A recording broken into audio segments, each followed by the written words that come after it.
Welcome back to our 2-Minute Devos. We are in day 24 of our 40 days of prayer here at K First.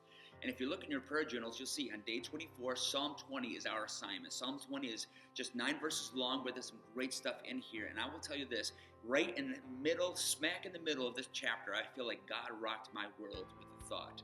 In fact, he says this. Let's read all of verse 5. May we shout for joy when we hear of your victory and raise a victory banner in the name of our God. May the Lord answer all of your prayers. And right there, that one sentence just completely rocked my world. May the Lord answer all of your prayers. Now, I found myself kind of reading through this, and I stopped, paused, and began to think about this. Do I want God to answer my prayers, or do I simply want God to fulfill a to-do list?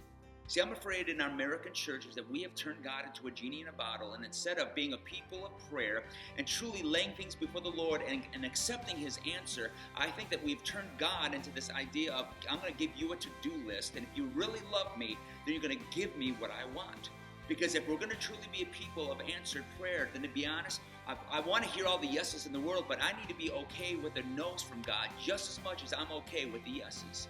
I have to be okay with the timing of God. I've got to be okay with the manner of God. And I may not fully understand, but one thing I do know is I can trust in the Lord. I can trust in who He is. And so therefore, I need to trust in His answers.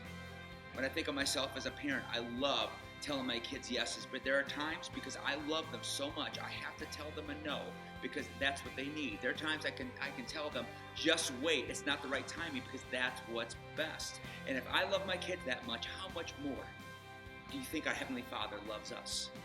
So today, are you ready to be a people of answered prayer? And if so, then we need to be a people that are willing to accept God's no's just as much as His yeses. We have to be willing to accept His timing as well as His methods. So would you stop, pause, and think about that?